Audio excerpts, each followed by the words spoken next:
Brewing coffee. Got my coffee here. Happy Wednesday.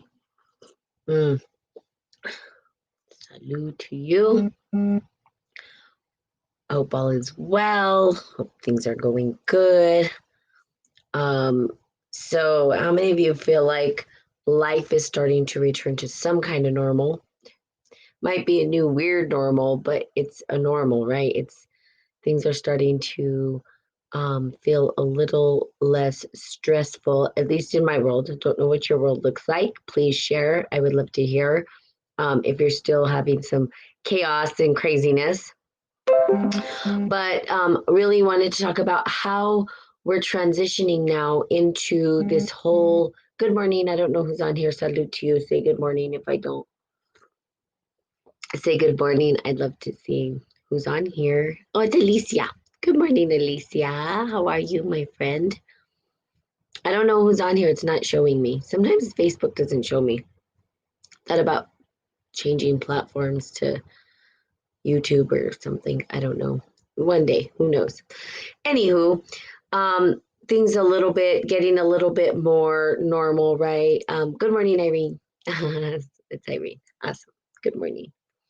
Good morning to you. Things starting to, open up. And one of my favorite things that's open up, of course, is the gym because I love to work out because it's important to me that I stay healthy and continue on my health journey. That never did stop in quarantine. I just had to get very creative about how I did that. But really to help in the practice of staying mentally stable.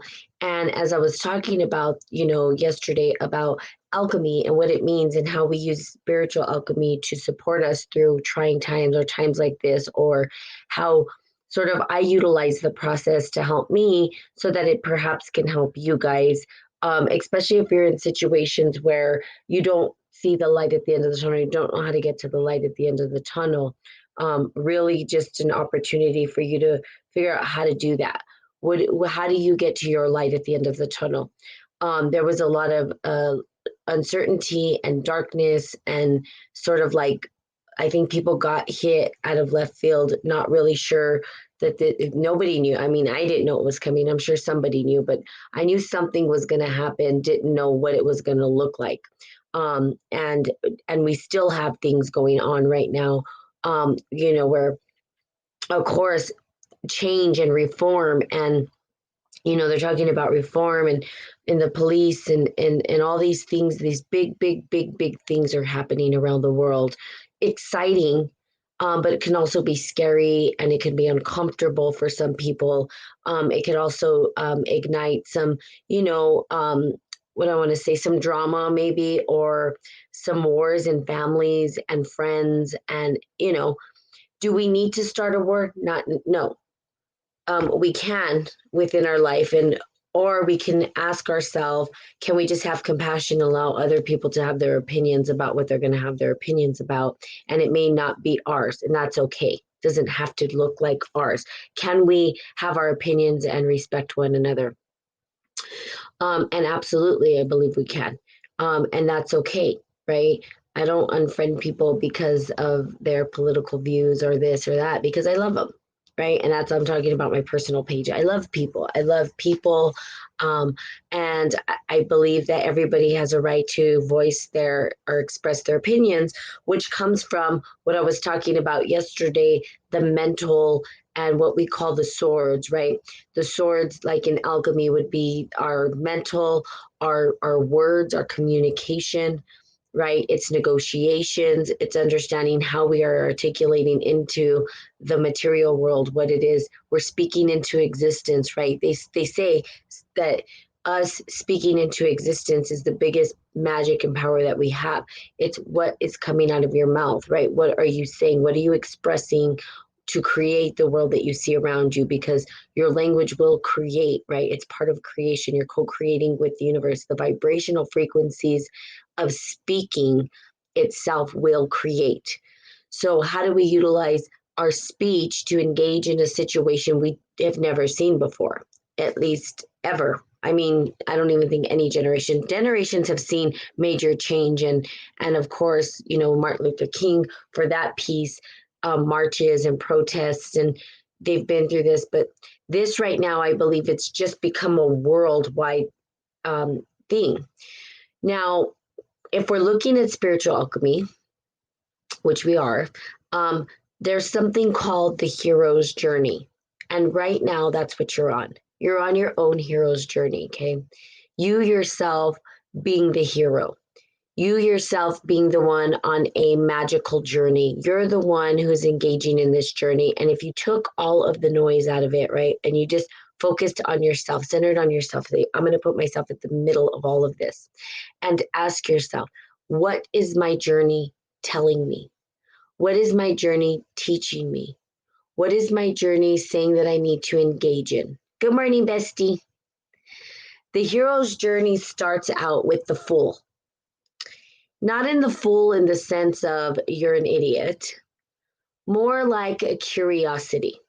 Okay. Now, it could be depending on how you're approaching it, right? You could be just sort of like in the wind, but you're learning something from it. So basically, it's a curiosity. It's a journey that you take, but not really knowing what journey you're taking. You don't really know exactly what is to come out of it. You're just going with it. Okay. And good morning, Sonia. We've been in a state of mind where we've had to just surrender and go with it, right?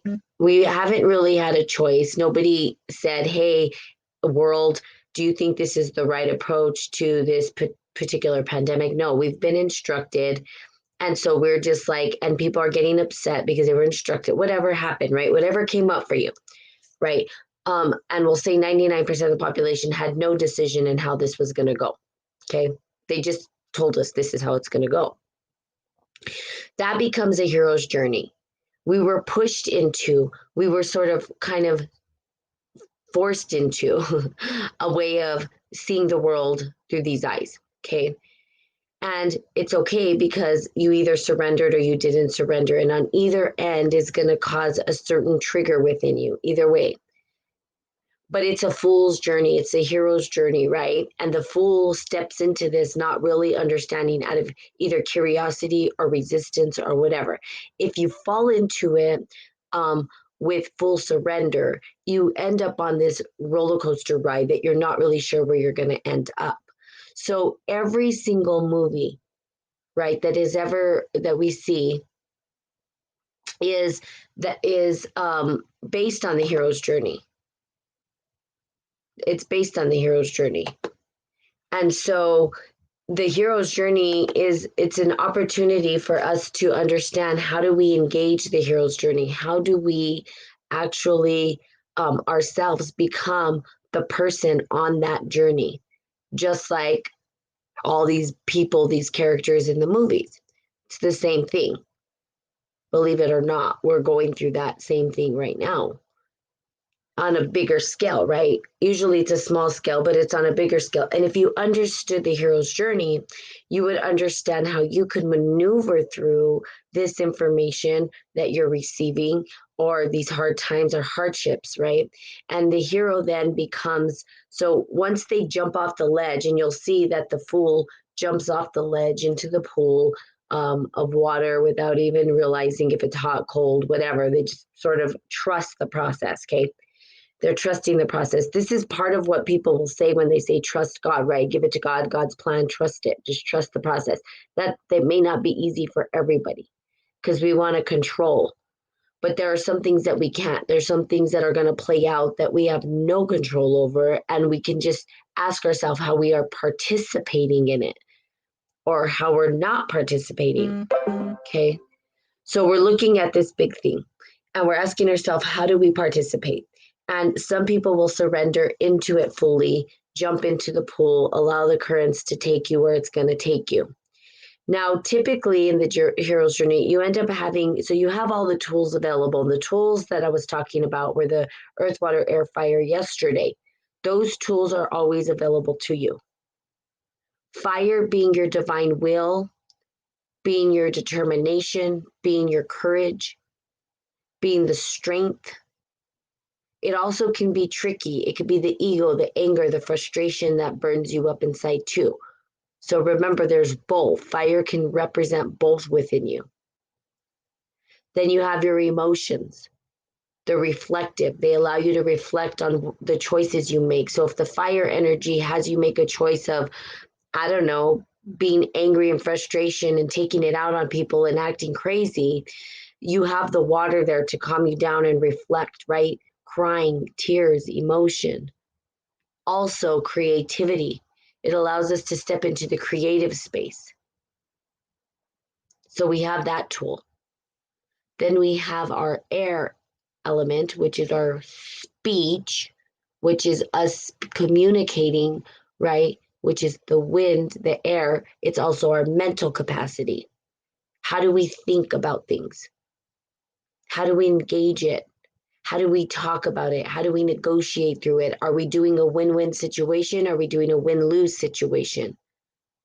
Are we cutting people off? Are we using our sword in the right way? Or are we severing heads? Are we cutting off with their head, right? Or are we negotiating? Okay, let me see what this would look like. Are we talking behind people's backs? What are we doing with our words? And how is that adding or taking away from our mental capacity to engage it? Then you have your earth, which is the physical world. This is what we actually create in the material world. It is our ability to see abundance or lack of resources in our world. So you have all of these tools available to you. So when we started this journey, we had all these tools available to us. Most people don't realize they have these tools. Most people just think that the world's happening to them and they can't do anything and that they're powerless. And that's not true. You guys are powerful. You guys have all the tools that you need in order to get through any situation that is thrown at you. Now, the hero has to go on this journey to figure that out, but some people may or may not, but most people on the hero's journey will figure it out. They'll figure out, look, I have these tools available to me, and I can utilize these tools to get me through it.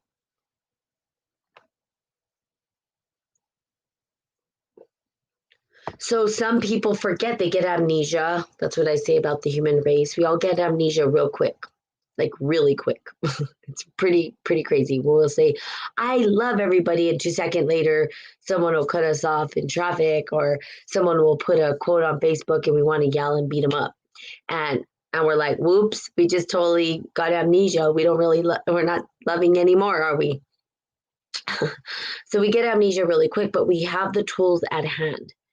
And when you know how to utilize those tools, you can then create and manifest even in the hardest of times, even in the times that don't seem like there's a way for us to create.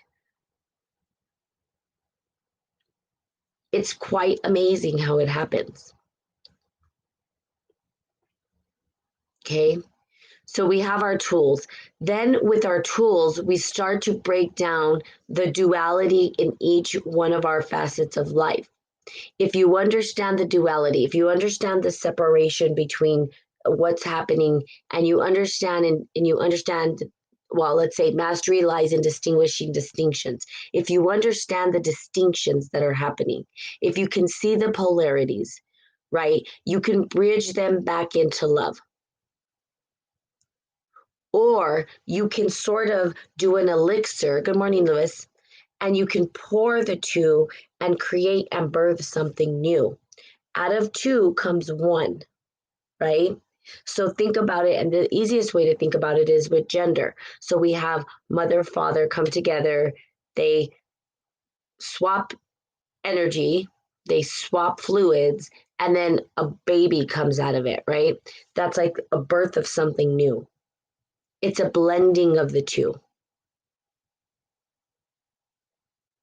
It's like when you're making stew. When you put stew into the pot, it comes out something different, right? It comes out tasting different. If you put vegetables in the stew that are raw, they come out cooked, it changes the composition. It changes it, right? It becomes a stew. So on our journey, we have these tools. In those tools, when we're engaging situations, we get to, or we can, and what's going to help if you really utilize it is looking at the duality. Where do the dualities exist? So if we took the situation that's happened in what we've been handed, right? What the universe is telling us to look at. First, we started off with the pandemic. The pandemic spread, and everything changed. The entire world was turned upside down, and people were confused. A lot of people were confused, and so they were trying to find their way through the storm. They couldn't understand how to engage it. Nobody saw it coming. I would say 99% of the population had no clue that this was going to happen. Okay, maybe the 1%ers knew before, because they had to they're the ones who had to shut down everything, right? They knew that they needed to talk about this first, and that they didn't just shut the world down. Trust me, it wasn't just like everybody shut down. They had a plan in place. So in that plan, they sort of knew that this was going to happen. Now people were turned upside down and looking at it, trying to figure out how to engage this new piece of information that was handed over to them. In that big nebulous chaos, okay, in the nebulous of it, we ourselves were saying, how do I become one with this? How do I engage with this? How do I understand it? If you knew you had those tools available to you, you may have been in a very different mindset or way of engaging it than you did before. But now you've been through it. You've experienced it. And now you can understand that the process you went through was really that same process. It's an elemental. It doesn't go away. This is like natural law. It doesn't go away. It's going to continue over and over and over again. Ask yourself, when that first came up, how were you with your energy? Were you a fire energy? Were you upset? Or were you courageous and bold? If you had the courage and you were courageous and bold and strength, and it didn't bother your will, then you were emotionally stable. Good morning, Suze. If you were emotionally stable, right, then you would have been able to communicate what was coming up for you. Now, the communication itself, when you engaged in it, you probably got more noise coming back at you, which could have triggered your fire energy. But you had the tools. They've always been with you. Think about the Wizard of Oz, right? She had it with her all the time. Every character was based on these elements. People don't realize how much esoteric work is ingrained in movies. It's ingrained in the very fabric of our life. Why do we love these movies so much? Because it's part of who we are. And when we know how to use these tools, when we understand how to engage these tools, we start to then create the abundance in our life starts to flow. We start to see a very different world. Our perspective starts to shift and change. The Wizard of Oz, let's go through the characters. Okay, we had the Tin Man. The Tin Man was about emotion. It was the heart chakra. Brains. The Scarecrow was about the swords. He was the wind, the air fire, communication, negotiation, articulation. How do we communicate that, what we choose to have in our life? And then we had the Lion, who was our divine will, courage, and be courageous. They all thought they were missing that. And then we had Dorothy, who was Earth, who felt like she was lacking something, had the ability to create what she needed to create the whole time. All the tools. The tools that she needed were the ones that were in her mind. Now think about it. Dorothy goes on a journey in her mind. She gets hit, boom, she gets conked out. She goes to another world. She thinks she's lacking. She thinks she's lacking her courage. She thinks she's lacking emotions. She thinks she's lacking her ability to communicate what she really wants. And when she's able to use those tools, she's able to come back home. So this information is not new. I didn't create it. It's always been here.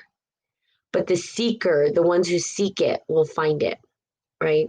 The true seekers of esoteric wisdom, the true seekers of alchemy will find this information. Why? God gave it to us. It's part of God. The universe, whatever name you give it, creator, um, Yahweh, however you want to say it. These tools have been here for us the entire time. And we're finally waking up to remember that we have them available to us. I myself have gone through the process. I allowed myself to go through the entire process of everything that was being put in my face. I didn't deny my feelings. There was a lot of things that came up for me, and I went through it. I allowed myself to go through it. I allowed myself to even put myself out in social media about it. Why? Because I want you guys to know that it's okay and there's nothing wrong with the way you feel. And that changing your feelings and emotions at any time is your prerogative. You can do that. You have the ability to do that. As you get more information, your mindset is going to change, it's going to shift. Think about even Dorothy, as we're talking about the Wizard of Oz, she changes her mind all the time.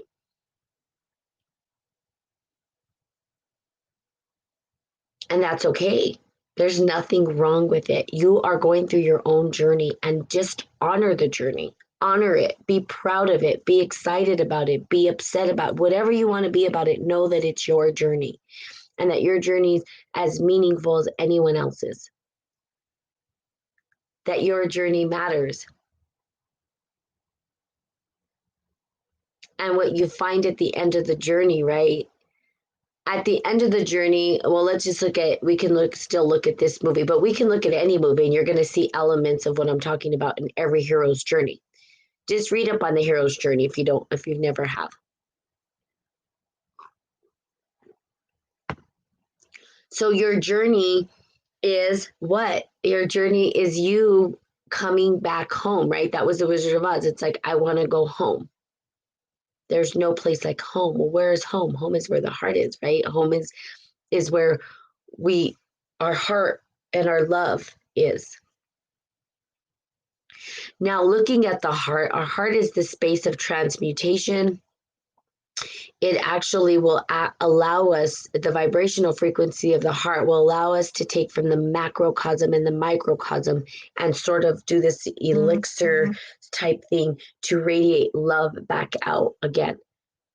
So if we thought about it that way, if we pooled, because we have sort of this over our head, we have sort of this thing, if you so, right? There's this thing that's kind of outside, this energy that pulls from, and then there's energy that pulls from the bottom of us, right? It could be like our sexual organs and our solar plexus and all. If you looked at the chakra system, the energy is being pulled into the heart.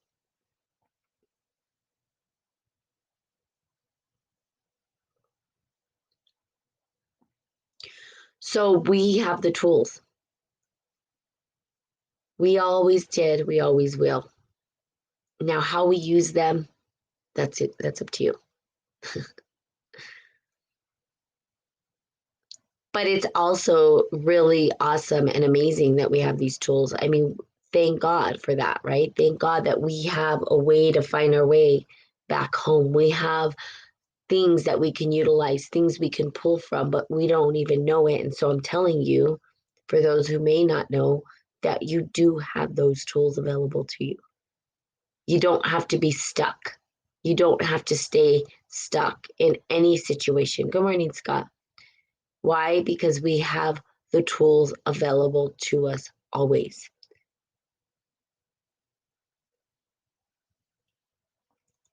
Again, there's two separate things, not separate things, but there's two sort of things that we talk about, macro and microcosm. At the macrocosm, right, these are the things that are sort of like the spiritual realm, if you will. They're the internal process that we go through. The macrocosms, how do we express the internal into the external? If we looked at it from the bigger perspective right now, if we looked at internally what is actually being magnified into the world, we're talking about unity.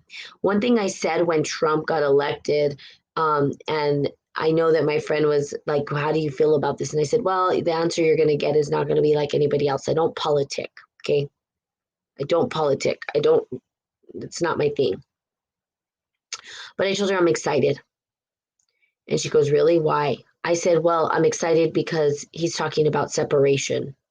And because of that, we'll be talking about unity in the duality, right? You can't have one without the other. The other will surface. But when we're looking at it, we're looking at it from a bigger perspective now. We're not just looking at it as our internal disconnect or unity.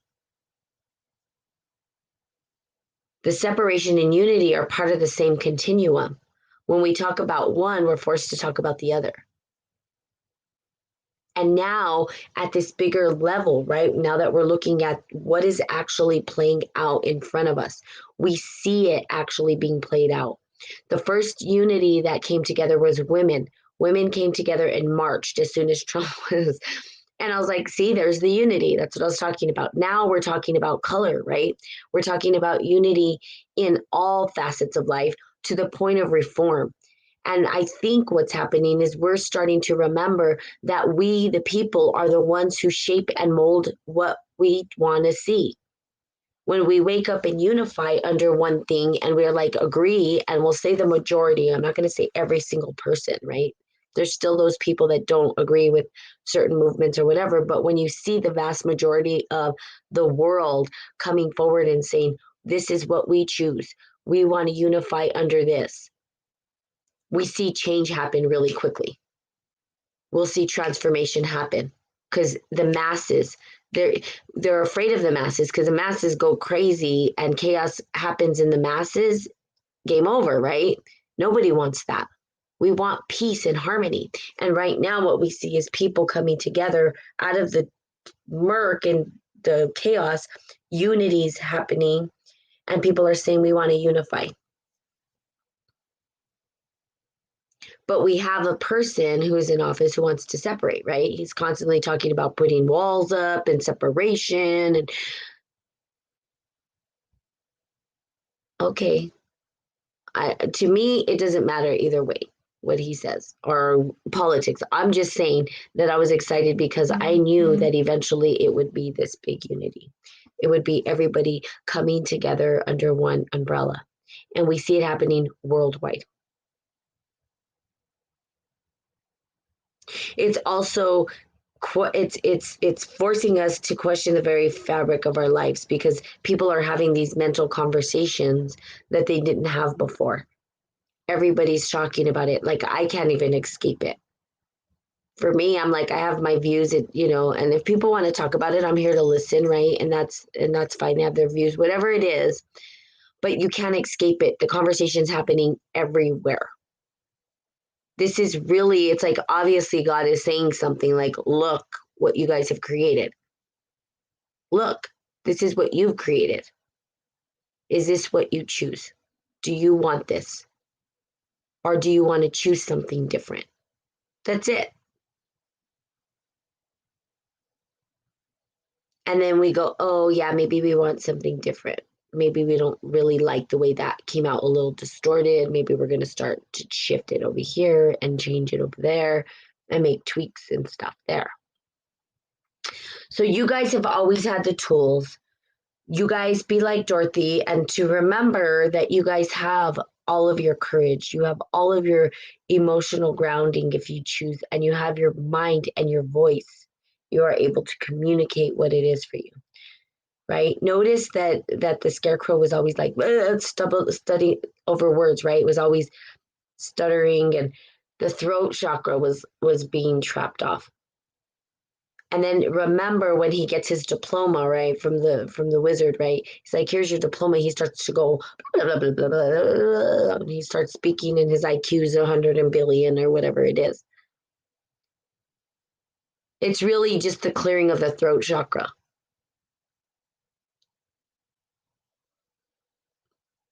The heart, right, of the Tin Man.